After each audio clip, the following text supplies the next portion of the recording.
Okay. Good morning, saints. Good to be with you.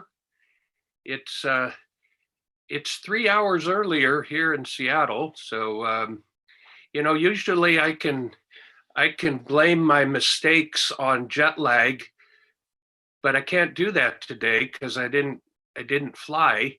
So today I'll just blame them on early morning meeting. Okay, so if I say anything wrong, that's that's my that's my built-in excuse. I have some coffee here. I think we're going to make it. Praise the Lord. I'm so happy that we could have this this time, and especially this subject. I'm very very burdened for this subject because, to state the obvious, we're living in an extraordinary time. Uh, there's something extraordinary happening in the world today, and that means something to you and me. And as I was thinking about it this morning, um, two verses came to me from the book of First Corinthians. I'd like to read them to you. First one is in First Corinthians 7. You remember yesterday, I think I said this yesterday, that the things that we are so concerned about today, the things that are occupying us, the things that we're anxious about, none of them are going to mean anything at the end of this age. And none of them will mean anything at all in the coming age. And we have to have this kind of attitude that if we're living for those temporal things, um, we're wasting our time. Every temporal thing will disappear. Every temporal thing will not enter into the next age. So, anyway, here's a verse from First Corinthians 7. Uh, I start with verse 29. But this I say, brothers, the time is shortened. Henceforth, both those who have wives should be as though they had none, and those who weep as though they did not weep, and those who rejoice as though they did not rejoice, and those who buy as though they did not possess, and those who use the world as though they did not abuse it. For the fashion of this world is passing away. And the footnote on the word shortened, where he says the time is shortened, the concept that at Paul's time the time was shortened was due to the fact that the long period between the latter part of the first century and Christ's second coming was not revealed to the earlier apostles. They expected that the Lord would return in their generation. Isn't that interesting? But we know it actually wasn't for their generation.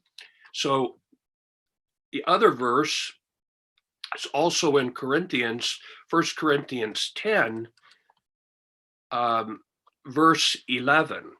You know, 1 Corinthians 10 is talking about the history with Israel in the wilderness, and the experience that they had, and the negative experience, both positive and negative. The manna, the water from the rock, and then the negative experience they have. Then you get to verse 11. Now these things happened to them as an example, and they were written for our admonition, unto whom the ends of the ages have come. We're the ones unto whom the ends of the ages have come. And the footnote there on the ends of the ages says the ages refer to all the past ages. The ends of the ages refer to the fact that the past ages were consummated at the beginning of the New Testament age, meaning that the New Testament age is the end of all of the ages. And that's where we are today. And we're not at the beginning of the New Testament age. Um, and as I said yesterday, we don't know when the end of the New Testament age is. Nobody does. On the other hand, we know something. Uh, in Matthew 24, when the Lord says, talking about his coming, he says, no one knows the exact time, but we do know the season. We know the season. And he says we need to discern the signs of the times to understand where we are in history, where we are in church history, where we are in human history. We're at the end. And he talks there in Matthew about the fig tree signifying the nation of Israel. And well, let me just quote it accurately.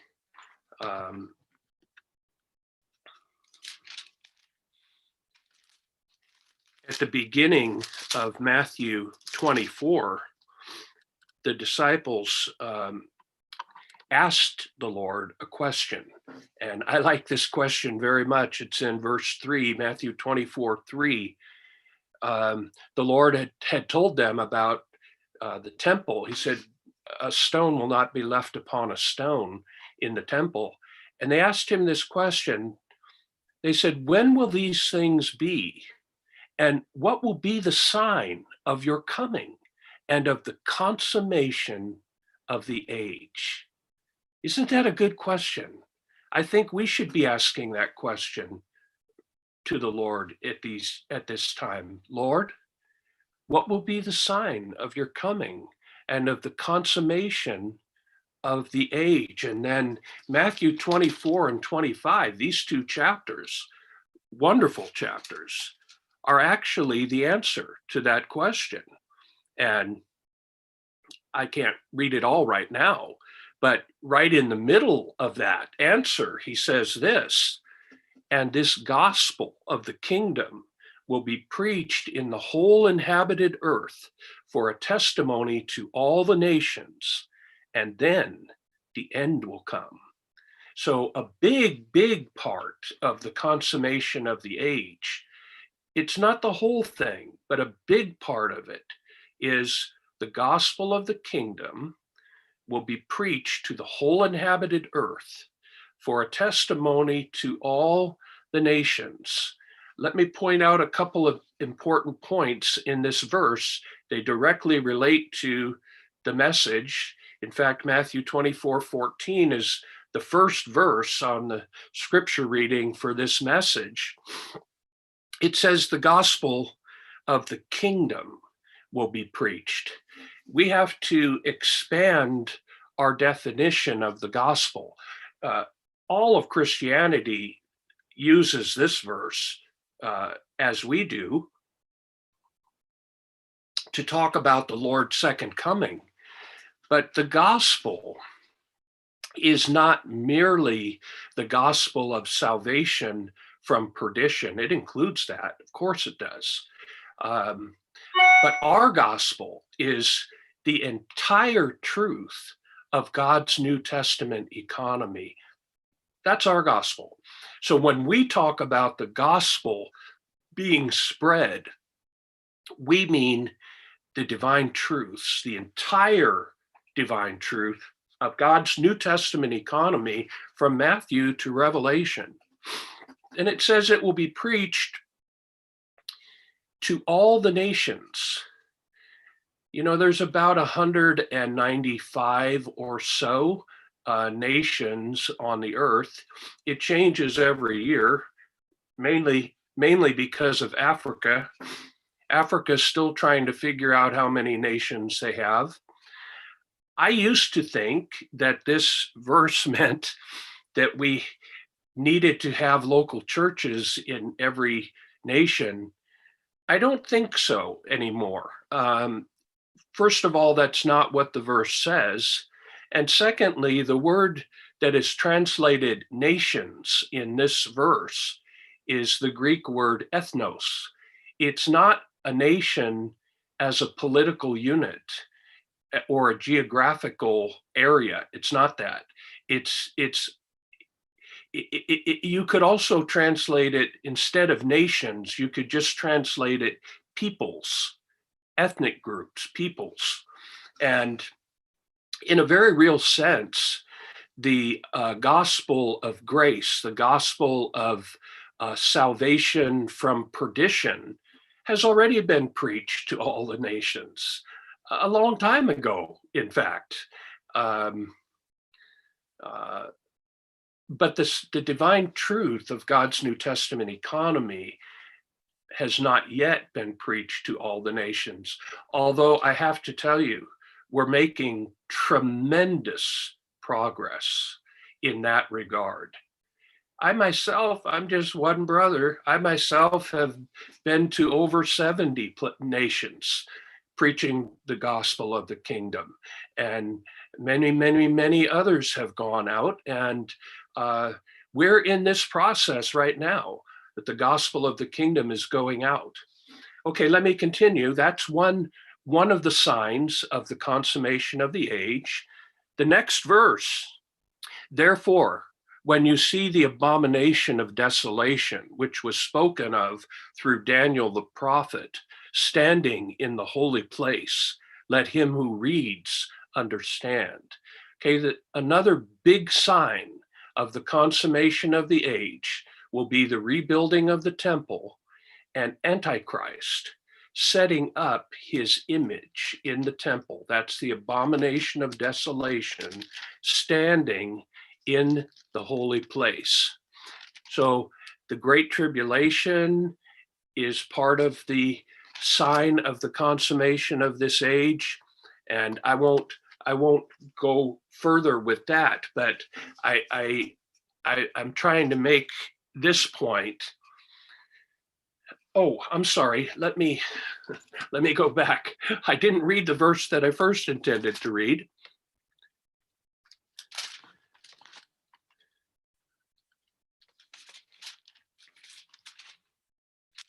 About the signs of the times.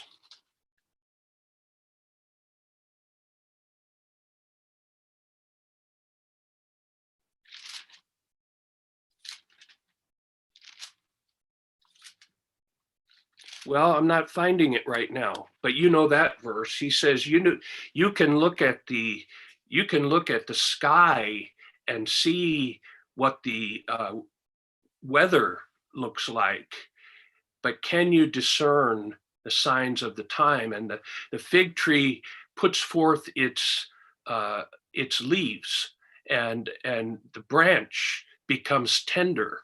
That's referring to Israel. Israel was reformed in 1948. You have to realize the nation of Israel didn't exist as a country for 2,000 years, from the time of David. And in 1948, what happened was astounding. I have here in my office, I won't show it to you, but I have here in my office at home a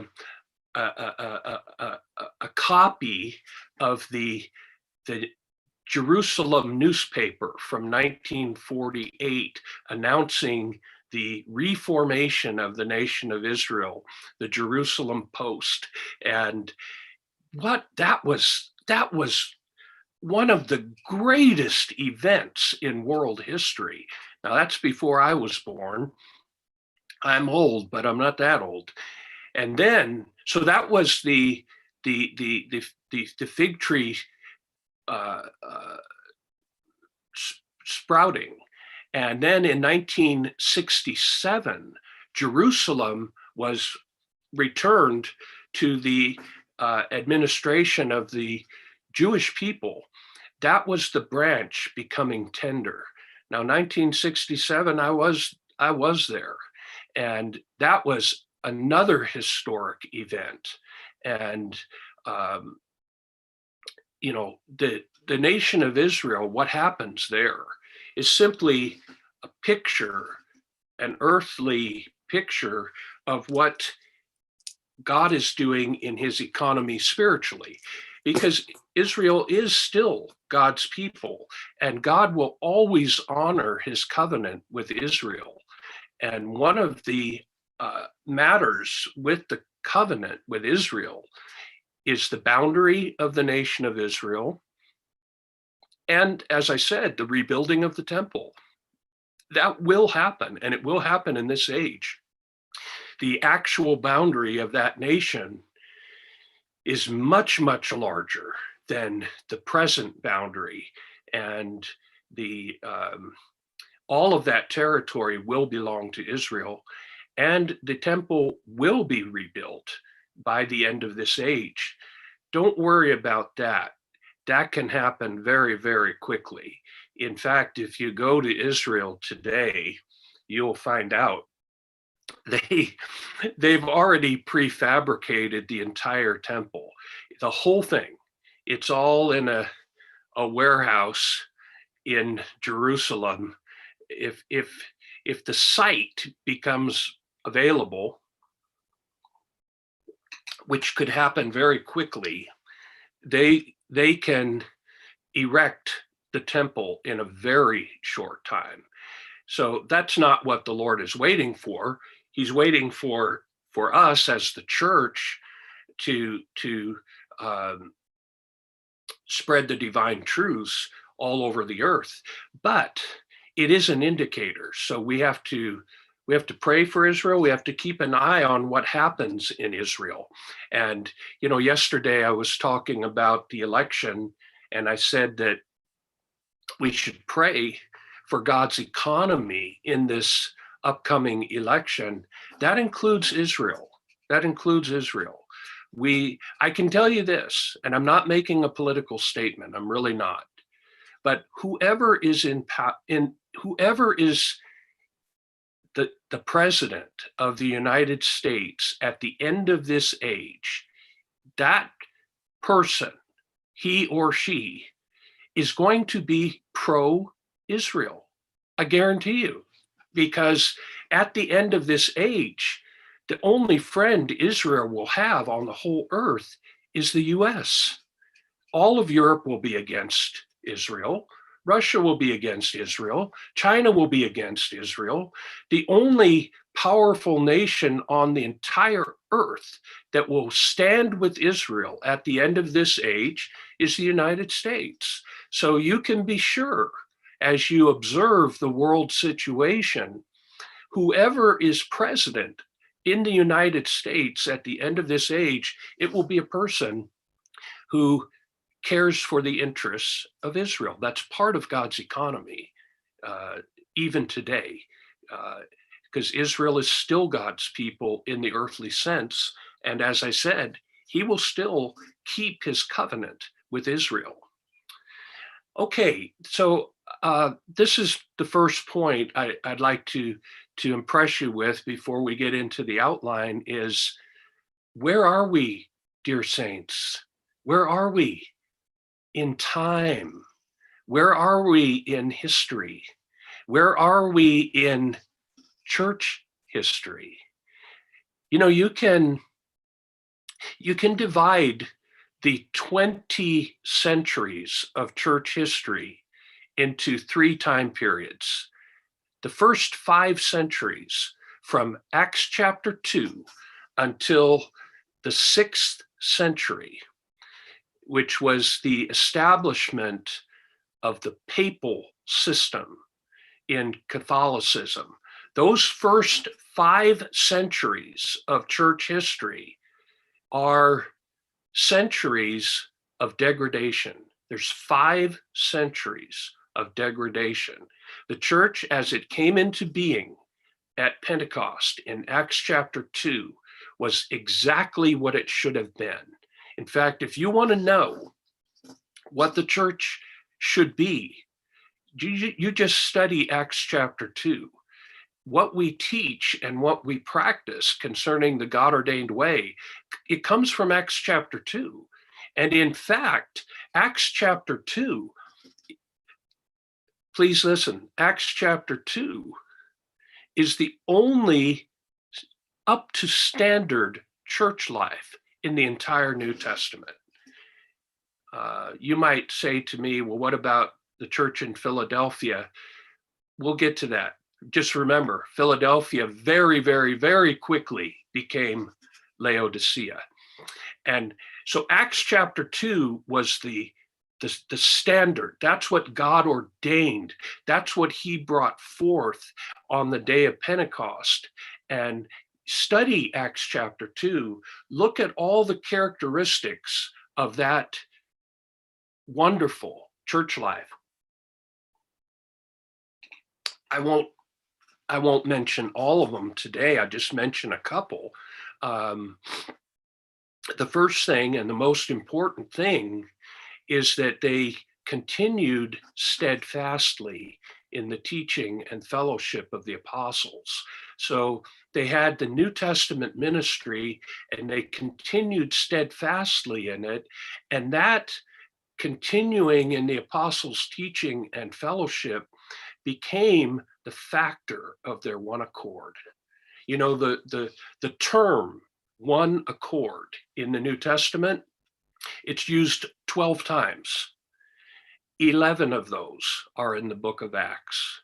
The only time the one accord is mentioned, other than the book of Acts, is in Romans, that with one accord and one mouth you might glorify the God and Father of our Lord.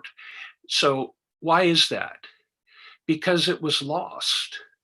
They had it, but it was lost.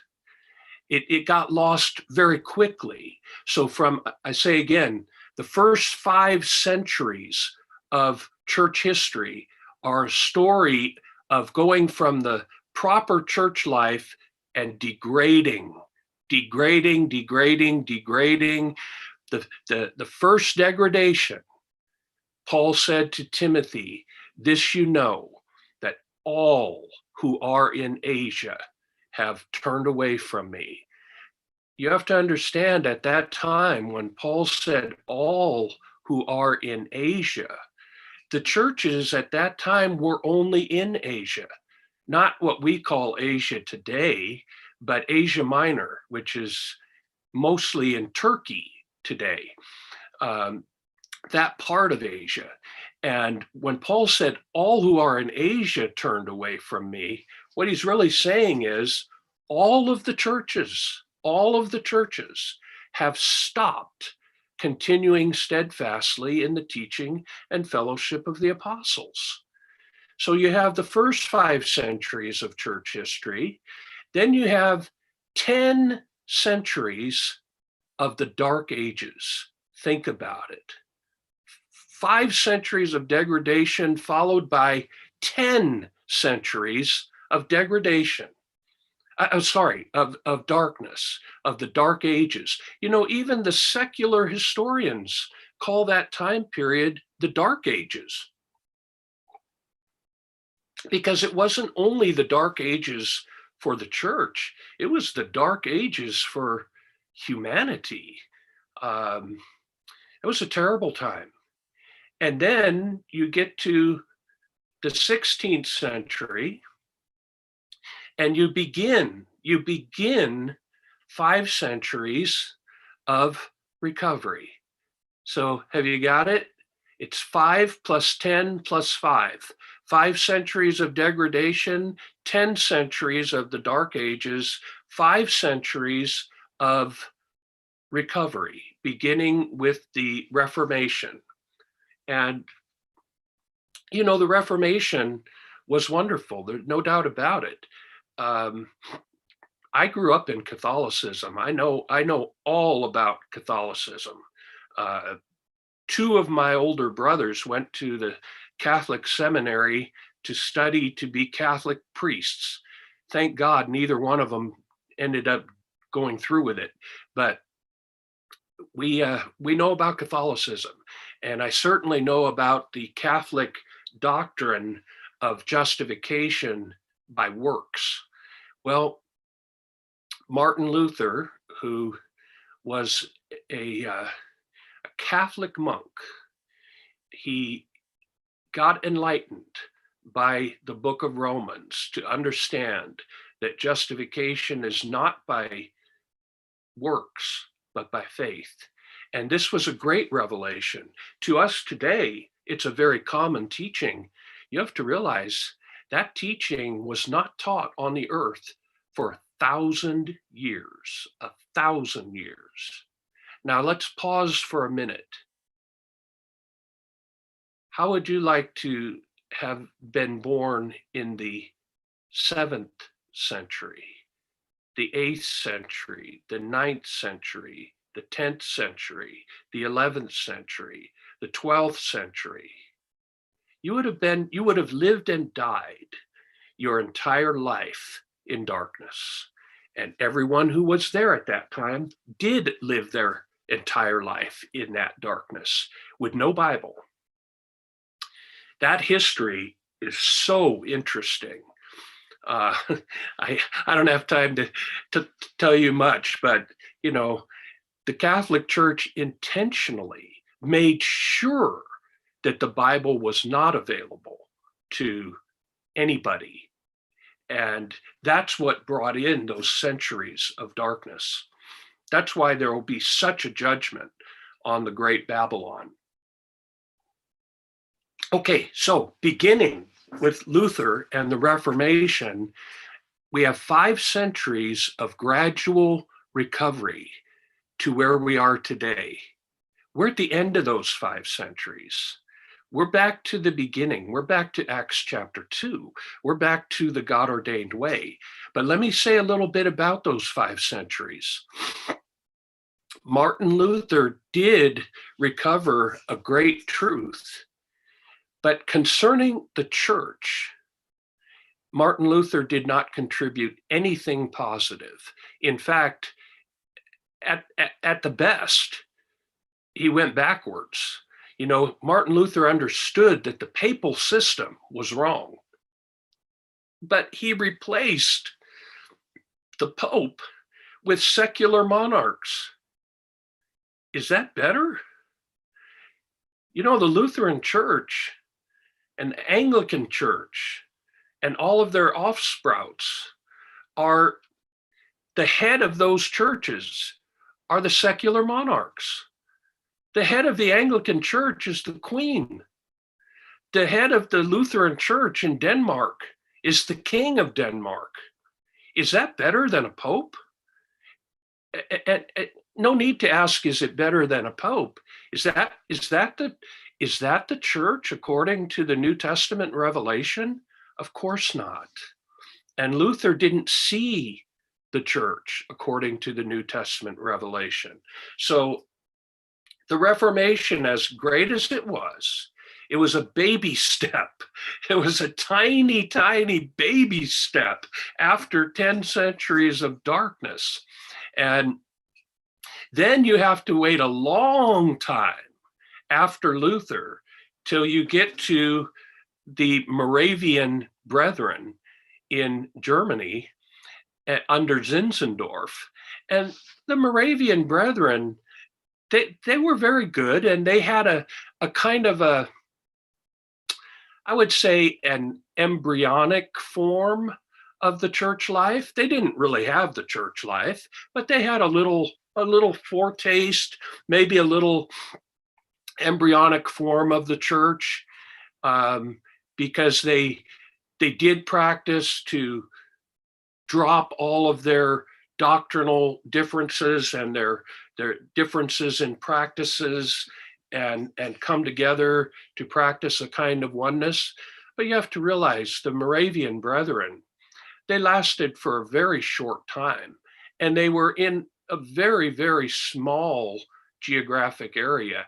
It was good, but it wasn't much. That was in the 18th century.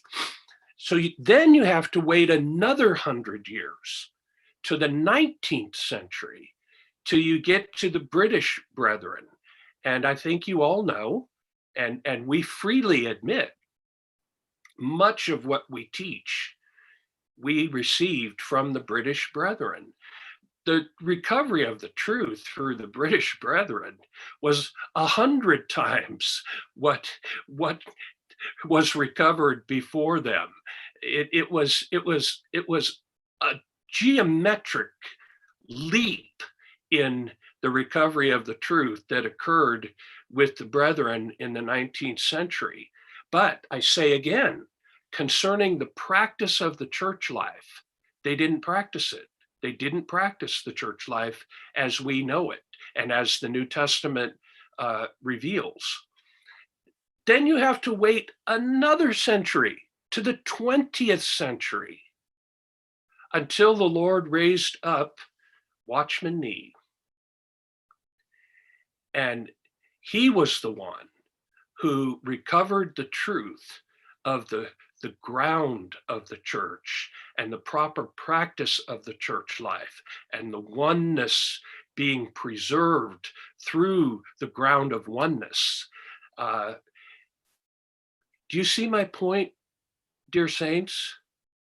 If you were born anytime in church history before the 20th century, you wouldn't be in the proper practice of the church life. And your ability or your possibility of participating in the consummation of the age would have been zero. And we're not in the 20th century. We're in the 21st century. So now we're 100 years after the recovery of the proper church life through Watchman Nee. And oh my goodness, brothers and sisters, I hope this timeline impresses you. I've been around in the recovery for about half of that. Anyway, 45 years I've been in the recovery out of those 100 years, and I've watched it. I've watched it firsthand. And I want to tell you, the church life, I'm going to make a bold statement now, but it's true. The church life that you and I are in today is the most advanced practice of the church life to ever exist on the earth in all of history. Do you believe that? I absolutely believe it. Now, you may say to me, what about Acts chapter 2? Isn't that the highest and the best? Acts chapter 2 is great, but it was only in one city. One city, Jerusalem. Yeah, it was great, but it was in one city. And by the time, listen to this, by the time the church spread from Jerusalem to Antioch, what was spread was a degraded version of the church. And what spread out of Antioch and Jerusalem afterwards was a degraded version of the church.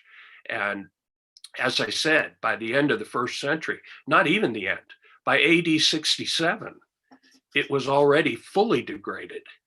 And it reached the absolute lowest point by the 6th century. So, brothers and sisters, look at where we are. Look at where you and I are in church history and in the history of mankind. We are in the ultimate time. We are in the ultimate time. And how much time remains, only the Lord knows. But I tell you, this ultimate time that we live in, it began in 1922 and it flourished in 1948 with the Reformation of Israel. And let me tell you something you may not be aware of regarding the Lord's recovery. I'm sorry, I haven't gotten to the outline yet, but bear with me. I have a burden to press you about the time that we live in. The church life that I came into 45 years ago, it was good. In fact, it was more than good. It was the best thing on the entire earth at that time. Now, I want to use an illustration of technology to talk about the church life. And hopefully you can follow my analogy.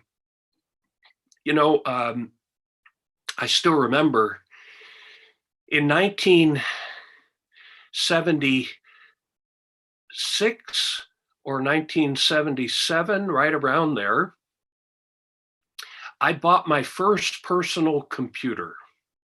You know what it was? It was an Apple IIe. If you Google it, you can see what the Apple IIe looked like. If I showed you an Apple IIe today, you would think it's a child's toy, because that's basically what it was. And yet, let me tell you, if you had an Apple IIe in 1976, that's like owning a rocket ship at that time. Now, today, this is 2020. Look at this. I got this little thing. This is 100 times more powerful than that little Apple IIe was. And then in 1980, I got my first IBM PC with floppy disks. They didn't even have a hard drive. And I thought, whoa, I'm on the cutting edge of technology. Well, I was for 1980. Listen, saints, we're in version 2020 of the church life. This version of the church life is the most advanced church life that has ever existed on the earth. It's in all of the continents. It's everywhere. It's exploded. When I came into the church life in 1974, we only had 200 local churches on the earth. Today we have thousands. And when I came, we had no recovery version. We had no life studies. But look behind me. We've got not just the recovery version, we've got the collected works of Watchman Nee, the collected works of Witness Lee, a life study of the entire Bible, the crystallization, the truth. Do you see my point? The spiritual technology has advanced at a great rate. It's almost like it mirrors what happened in the world. The first technology advances in the world were slow, and they were small increments, beginning with the Industrial Revolution, which, by the way, coincided with the Reformation. That's not an accident. That's the divine history in the human history. But then later, the technological advances were much greater increments. Listen, that's what happened in the church life. I saw it. The church life, for me, I've been here 45 years. The first 25 years, there were advances, no doubt, but they were small. But the last 20 years, it's like everything intensified, and there was a great leap forward in the spiritual technology. Things like full-time training. We didn't have that until, 30 years ago. And things like prophesying. We didn't have prophesying until 1984. That's a very recent recovery. So I hope you can appreciate, and really, honestly, this is my whole burden in this message. I will go through the outline with you, but my whole burden in this message is really to impress you with this one point. Where are we? Where are we in time? Where are we in history? Where are we in church history? Where are we in relation to the consummation of the age? Think about it. If you really do study it and you really do think about it, I'm quite sure you will come to the conclusion that I have come to, which is we're in the ultimate time. We really are in the ultimate time. Now, I'll read this with you and say a little bit about it. It says, spreading the divine truths and seeing a vision of the world's ultimate situation, God's ultimate move, and the Lord's ultimate recovery. Number one, the Lord needs the truths of his recovery to spread to the whole earth. That's the real fulfillment of Matthew 24:14. It's the spread of the recovered truths to the whole earth. And oh my goodness, it's really happening, saints. It's really happening. And a lot of that is due to the technology. To we're able to have a Zoom conference like this with people from so many places. The spread of the divine truth today is unprecedented, but it's still not adequate. We still need to do a lot more to cooperate with the Lord at this time.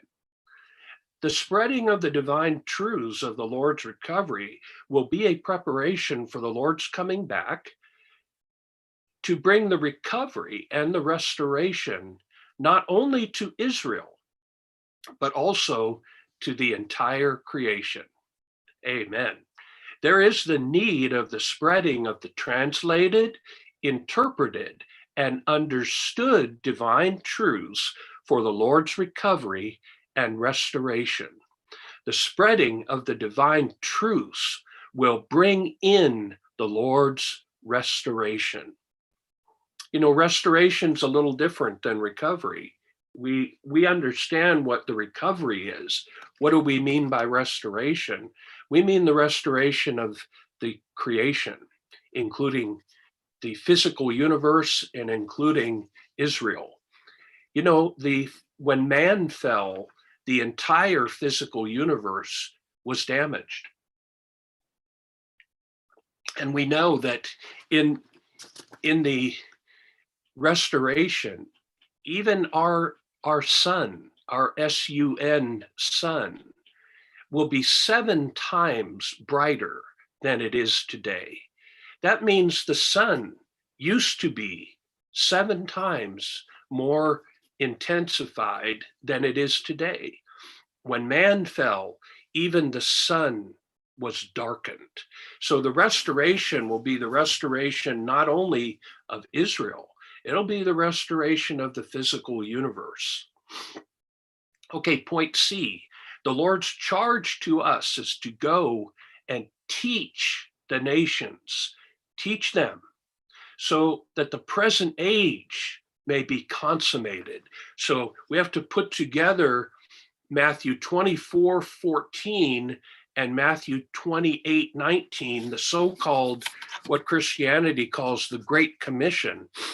It is a Great Commission, but that Great Commission is not going to be fulfilled by Christianity because they don't have the recovered truth. They don't have the practice of the church life. That commission is going to be fulfilled by the Lord's recovery. That means you, me too, but you too. You too.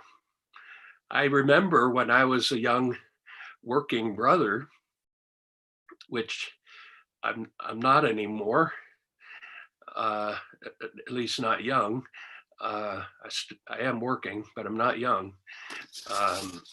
Brother Lee would often say to us, he would very often in his message, he would say to us, one day the Lord's recovery will be on your shoulders. And I thought when I was 18, 19, 20, 25, 30, 35, I thought, my shoulders? I don't think so. Somebody's shoulders, but not mine. Well, here I am. Now I'm in my 60s. Guess what? It landed on my shoulders, and it's going to land on your shoulders. So we have this responsibility to spread the divine truths and spread the church life and the proper practice of the church life. Okay, let me read on. It is a historical fact that the world situation has always been the indicator of God's move on the earth. Really so. It's interesting, isn't it? Isn't it, I have two grown daughters, and one is 32, the other is 29, and they sometimes say this to me. I get quite excited about the truth. I get quite animated about it because I love it. I love it. And occasionally my daughters will say to me, Dad, you're the only one who thinks that's interesting. And I tell them that's not true. That's not true. There's a few others that think it's interesting. I think it's fascinating that the Dark Ages coincided with a whole dark time in human history. And then when the Industrial Revolution occurred, at exactly that time, the Reformation occurs. Can you see how the world situation and God's move in his economy go in tandem? And they always do. They always do throughout all of human history. The history of the church also shows that the world situation is the indicator of God's move on the earth. It really is. And, this is portrayed. We're gonna get into this afternoon. It's portrayed by the seven seals in Revelation. When the Lord ascended, he took the scroll out of the hand of God the Father, and he loosed the seven seals on that scroll. And the first four seals we know are the four horses: war, famine, death, and then the white horse, the gospel. So these four seals tell us what happens in the history on the earth from the time of Christ's ascension all the way to the Lord's second coming. That's what the book of Revelation reveals. It reveals what happens between Christ's ascension and his second coming. So how is this present world situation? How does it fit into it? Well, it's clear, isn't it? It's a pandemic that has resulted in much death. And what does the Lord intend to do in the midst of such a pandemic? He intends that the white horse of the gospel would run alongside of this pandemic. And it's happening. It's happening. People are much, much, much more open and much more interested in the divine truths at this time. And as I say, when we say the white horse of the gospel, we don't just mean the gospel from the salvation from perdition. We're talking about the gospel in the broadest sense. We're talking about the entire truth of God's New Testament economy. Okay, B, there is the need of an appropriate direction for God's move today to match the recent changes in the world situation. I hope we would take this very seriously. I think we need to ask the Lord. I mean this sincerely. I think we need to ask the Lord, Lord, in this extraordinary time in world history, what is the proper way for us to cooperate with you? What's the appropriate direction? And I just give you a little hint. In the upcoming Memorial Day conference, we're going to talk a lot about that. Okay, C, when we see many changes in the world situation, we must wake up and consider what the Lord wants to do and how these changes concern us. You know, these days, everybody, the politicians especially, they like to talk about the new normal. They said everything has changed in the world, and there will be a new normal. Well, I don't know about that, and I don't really care about it. What I care about is the divine history. But let me tell you, we can't go on in the same way as before because we're not living in the same time that we were living in. We're living in another time. And we have to look to the Lord. What is it at this time that you need? And how do we cooperate with you at this time? Because it's different. It's different than before. It's an ultimate time. It's an ultimate time. We need to see a vision, Roman numeral 3. We need to see a vision of the world's ultimate situation, number 1, God's ultimate move, number 2, and the Lord's ultimate recovery, number 3. So there's 3 things, ultimate things, that are going to coalesce at the end of this age. There's the world's ultimate situation, God's ultimate move, and the Lord's ultimate recovery. And what is the world's ultimate situation? Well, it says here, the world's ultimate situation involves the United States as a base for the spreading of the central vision of Paul's completing ministry. We are not exalting the United States. We're not nationalists, not at all. We're not here to make America great. We're here to use this powerful country that we live in for God's ultimate move on the earth. And under God's sovereignty, at the end of this age, there is no more Soviet Union. There used to be this kind of balance of superpowers on the earth. There isn't anymore. There's only one superpower. It's the United States. And this happened under God's sovereignty. And as I mentioned, even the English language, this has just happened in my lifetime.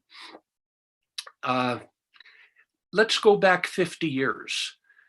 I realize most of you aren't 50, but let's go back 50 years. If you went to Europe 50 years ago, nobody spoke English in Europe. Nobody. If you went to Taiwan 50 years ago, you wouldn't find one person who spoke English. If you went to Russia 50 years ago, no one spoke English.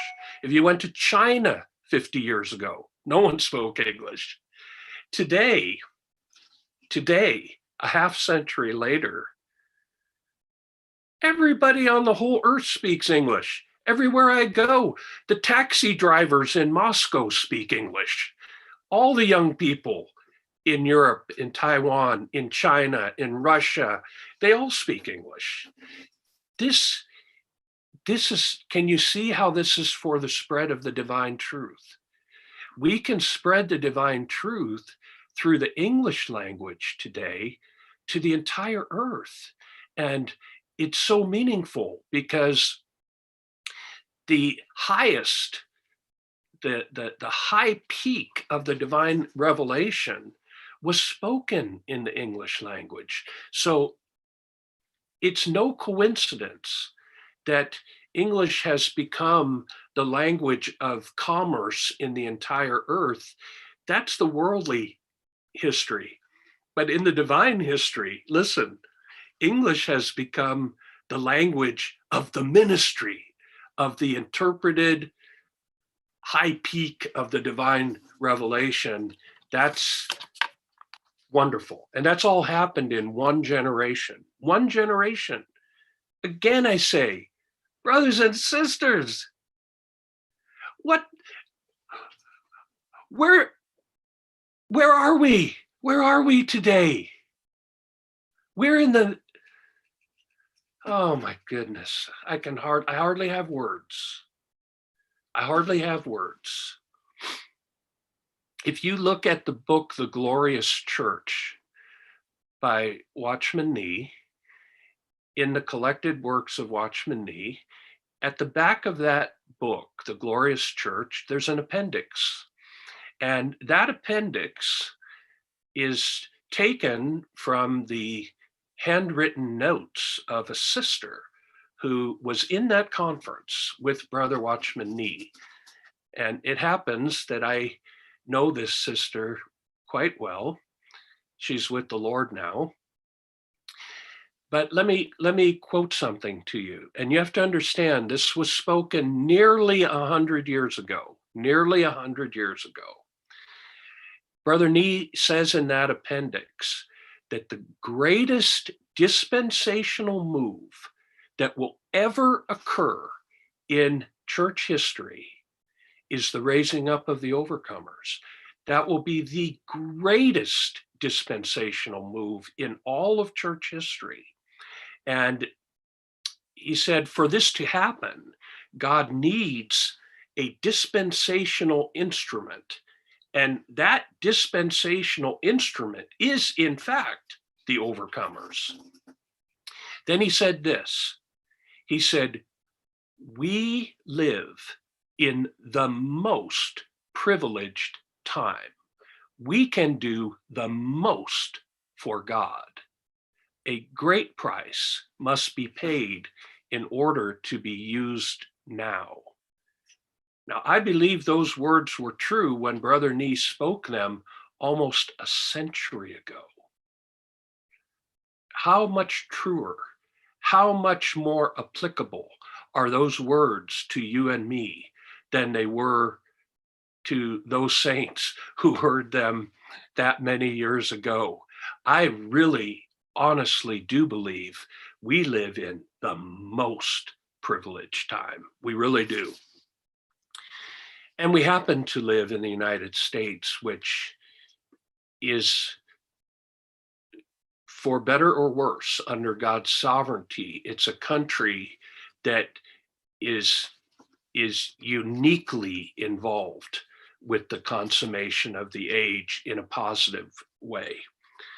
B, God's ultimate move is to carry out his economy concerning Christ as the mystery of God and the church as the mystery of Christ. Three things have already been recovered: the preaching of the gospel, the teaching of the truth, and the scriptural way of meeting. Those have all been recovered. Here's the one that isn't quite yet fully recovered. God's ultimate move is to gain a people who have Christ as their life and live him. That's the ultimate move. And we have a name for these people. The people who have Christ as their life and live him, these are the overcomers. These are the overcomers.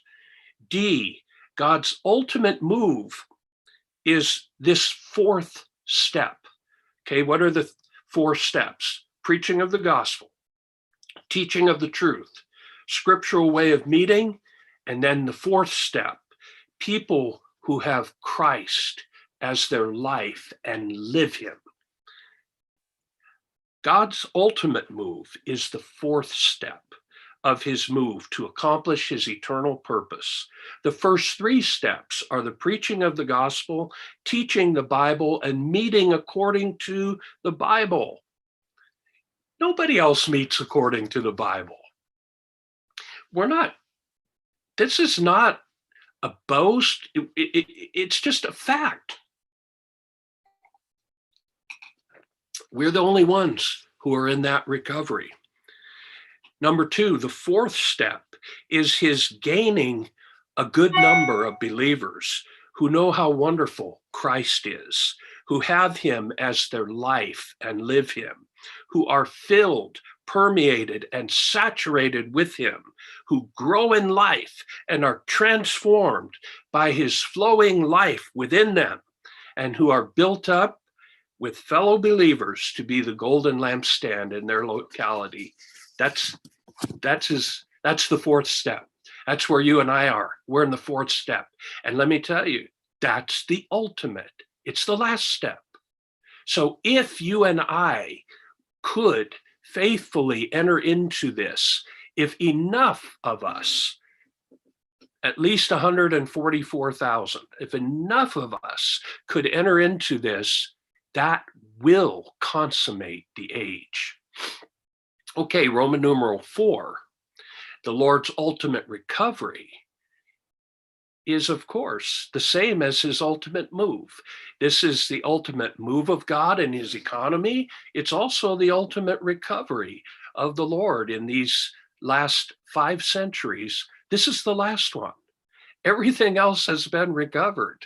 We're not recovering new truths anymore. We're not recovering new practices anymore. Those have all happened. We're at the ultimate time.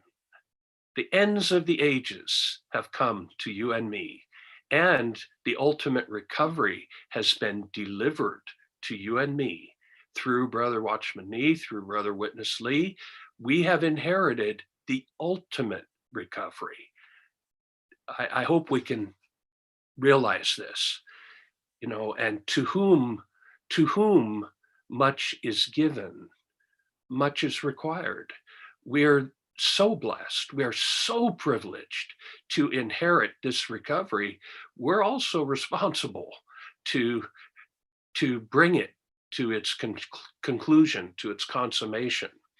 Okay, the ultimate move of God has been lost sight of, but now the Lord will recover it and thus complete what he desires to do.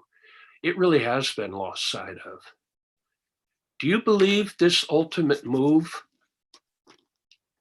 after what I have shared with you about the 20 centuries of church history, do you believe this ultimate move, this ultimate recovery is going to occur in the Catholic Church? I can assure you it's not. Do you believe it's going to be recovered in any of the denominations? No way.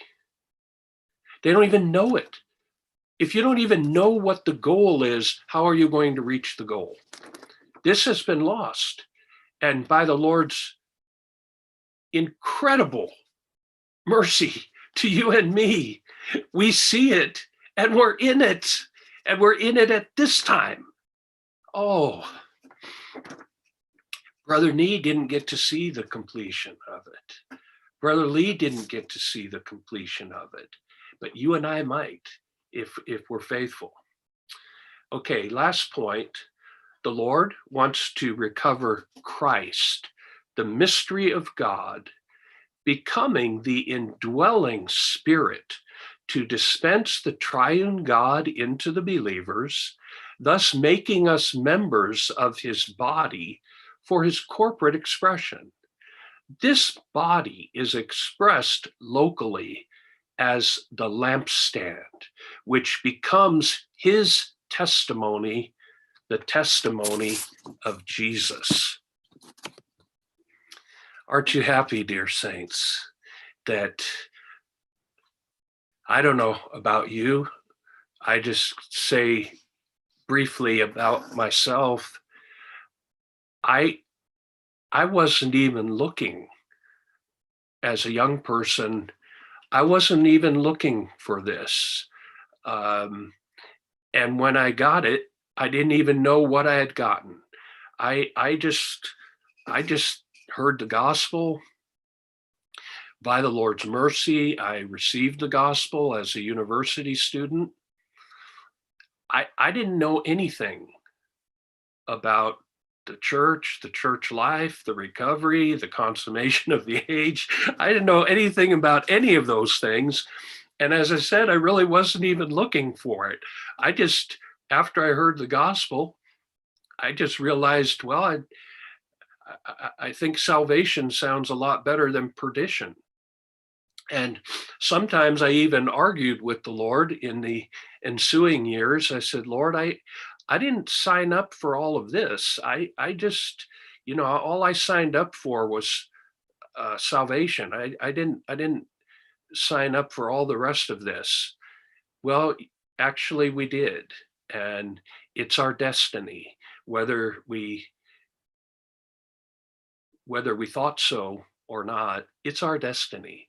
Our destiny is to be those who consummate the age, and listen, consummate the ages, consummate all of history, consummate all of church history. That's our destiny. May we be faithful to fulfill it. Okay, I will stop here. The brothers can tell us what comes next.